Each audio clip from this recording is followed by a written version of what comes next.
Today, in the auspicious morning occasion, I have a great pleasure to attend this type of an innovative and purely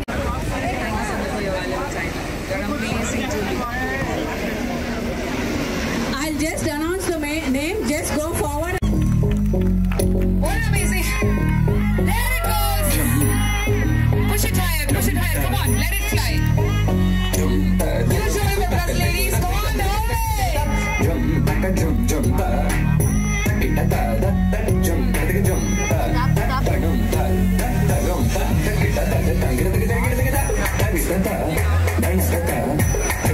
We have a total appreciation సంప్రదాయం చీర సంప్రదాయాన్ని ఇంకా బతికే ఉంది. మేమందరం కూడా చేనేత కార్మికులకు అండగా నిలబడతామని విశాఖ వేదికగా విశాఖ మహిళలే కాకుండా చుట్టుపక్కల ఉన్న మహిళలందరూ కూడా ఇక్కడికి చేరి చేనేత కార్మికులకి మీరు ఇస్తున్న ఒక మంచి బహుమతికి మీ అందరికీ కూడా శిరస్సు వంచి పాదాభివందనం చేస్తున్నా. ఎందుకంటే ఈరోజు భారతదేశం అనేసరికి సాంప్రదాయంగా చీర గుర్తొస్తుంది. ఆ చీర సాంప్రదాయాన్ని, ఆ చీర కట్టుని, ఆ చీరలో ఉన్న కమ్మదనాన్ని, ఆ చీరలో ఉన్న అమ్మదనాన్ని అందరికీ పంచాలి. భావి తరాలకి ఈ చీర తాలూకా సాంప్రదాయాన్ని, చేనేతకి సంబంధించిన ఔన్నత్యాన్ని ముందుకు తీసుకెళ్లాలి అని ఒక మంచి ఉద్దేశంతో ఈరోజు స్పిరిట్ ఆఫ్ వైజాగ్ సొసైటీ వాళ్ళు చేస్తున్న ఒక మంచి కార్యక్రమానికి వాళ్ళకి ప్రత్యేకంగా నేను ధన్యవాదాలు, నమస్కారాలు తెలియజేసుకుంటున్నా.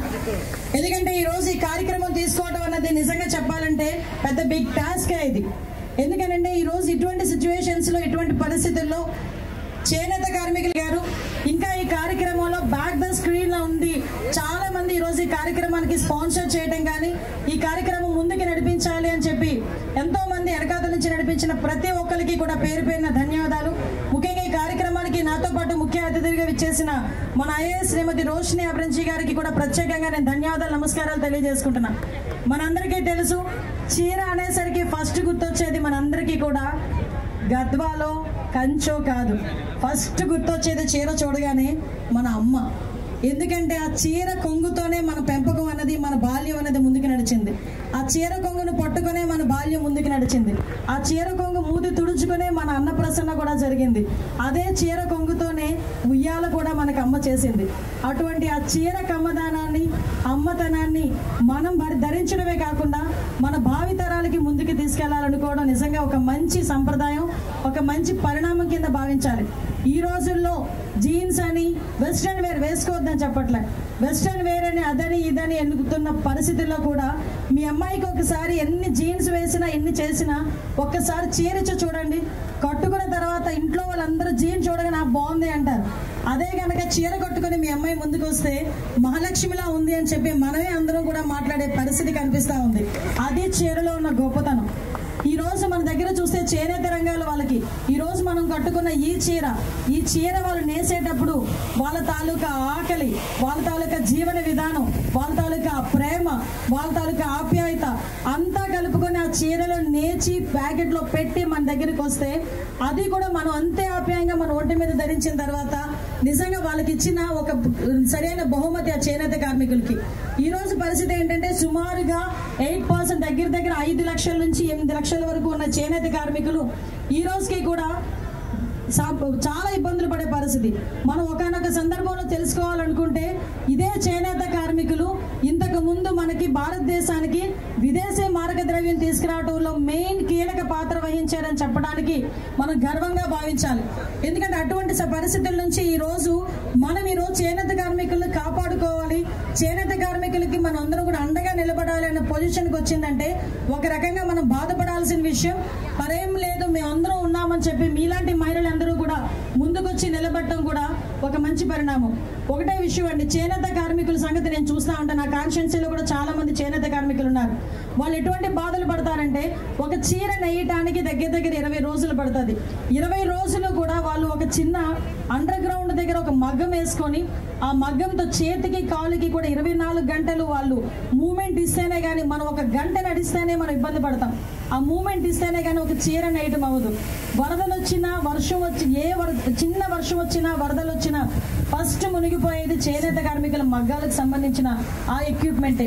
అటువంటి పరిస్థితుల నుంచి కోవిడ్ లాంటి విపత్కరమైన పరిస్థితుల్లో కూడా వాళ్ళు తట్టుకొని నిలబడి ఈ రోజు మనందరికీ కూడా ఒక సాంప్రదాయాన్ని గౌరవించడమే కాకుండా ఇదే భారతదేశ సాంప్రదాయం అని ఎన్ని ఇబ్బందులు ఎదుర్కొన్నా కూడా ముందుకు తీసుకెళ్తున్నారు. ఇవన్నీ ఒక ఎత్తు అయితే నేను అడిగా, ఏంటి సారీ వాక్, సారీని ప్రమోట్ చేయాలంటే బెట్ ఒక ఇందాక మనకి చెప్పినట్టుగా ఒక ఫ్యాషన్ షో లాంటిదో లేదా డిఫరెంట్ టైప్స్ ఆఫ్ సారీ కట్టడాలు ఉంటాయి మనకి. ఎందుకంటే మన భారతదేశం రకరకాల సంప్రదాయాలకి పుట్టినిల్లు. అటువంటి సందర్భంలో మన సౌత్ ఇండియాలోనే కర్ణాటకలో వే ఆఫ్ స్టైల్ ఒకలా ఉంటుంది, తమిళనాడులో వే ఆఫ్ స్టైల్ ఒకలా ఉంటుంది, ఆంధ్రాలో వే ఆఫ్ స్టైల్ ఒకలా ఉంటుంది, బెంగాలీ, పంజాబీ వీళ్ళందరూ కూడా చూసుకుంటే వాళ్ళ డిఫరెంట్ స్టైల్స్. ఇందాక నేను చూసాను ఎక్కడో సంథింగ్ మన వాళ్ళందరినీ కూడా డిఫరెంట్ స్టైల్స్ లోని సారీ కట్టే పరిస్థితి ఉంటుంది. కానీ నేను అడిగా సారీలోనే వాక్ ఏంటి అన్న.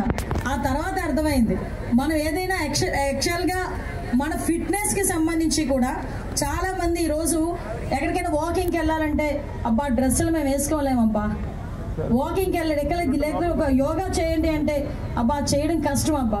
కొన్ని వాకింగ్ అయినా అన్నా కూడా చాలా మంది చీరలో కంఫర్ట్నెస్ ఎత్తుకోవడంలో చాలా ఇబ్బంది పడతారు.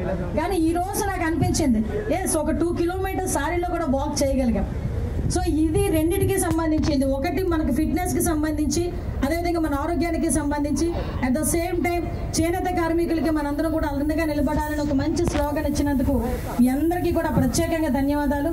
ఎందుకంటే ఒక చిన్న కార్యక్రమం, చీర ఎలాంటిదంటే ఏ కాలానికైనా దానికి తగ్గ చీరలు ఉంటాయి. మన ఇంట్లో వాళ్ళు అంటారు, ఎన్ని చీరలు ఉన్నా మీకు ఇంకా ఆశ తీరదే అంటారు. ఈ రోజుకి కొత్త చీరలు 10 ఎన్నో ఉన్నా ఇంకొక చీర ఉంటే బాగుంది అనిపిస్తుంది మనకి. అది చీరలో గొప్పతనం. అటువంటి ఈ మంచి చీర కాన్సెప్ట్ మీద తీసుకొచ్చి అందులో నన్ను అందులో మీకులాగే నేను చీరలు పిచ్చేదాన్ని. కాబట్టి నన్ను పిలిచి ఈ రోజు కూర్చొని ఇక్కడ నాకు నిజంగా ఒక మంచి అవకాశం ఇచ్చారు, మంచి వేదిక ఇచ్చారు. నిజంగా thank you so much of spirit of Vizag వాళ్ళకి నేను చాలా థ్యాంక్స్ చెప్తున్నానండి. ఒకటే చెప్తున్నా, మీ అందరి దయ వల్ల, ఎందుకంటే మీరందరూ కూడా ఈరోజు ముందుకొచ్చి మన సాంప్రదాయాన్ని, మన కట్టుబొట్టిని కూడా ప్రపంచానికి, భావితరాల వారికి తీసుకెళ్లడంలో మీ వంతు సహాయ సహకారాలు అందించడమే కాకుండా నన్ను కూడా ఇందులో భాగస్వామిని చేసినందుకు ప్రత్యేకంగా అందరికీ కూడా ధన్యవాదాలు. ఈ రోజు నుంచి 7వ తారీఖున కూడా మనకి జాతీయ చేనేత దినోత్సవం ముందు ఈ కార్యక్రమం జరగడం కూడా ఒక మంచి పరిణామం కింద భావించాలి. మనందరం కూడా చేనేత కార్మికుల్ని పైకి తీసుకురావాలి, వాళ్ళకి అండదండగా నిలబడాలి. అంటే మన సాంప్రదాయాల్ని మనం ముందుకు తీసుకెళ్ళడమే దీనిలో ఒక బాధ్యతగా తీసుకొని ముందుకెళ్లాలని మనస్ఫూర్తిగా మీ అందరికీ తెలియజేసుకుంటూ మరొకసారి స్పిరిట్ ఆఫ్ వైజాగ్ అందరికీ కూడా, మన దొరబాబు గారికి, మేడం డాక్టర్ గారికి అందరికీ కూడా పేరు పేరున ధన్యవాదాలు, నమస్కారాలు తెలియజేసుకుంటూ సెలవు తీసుకుంటున్నా. జై హింద్.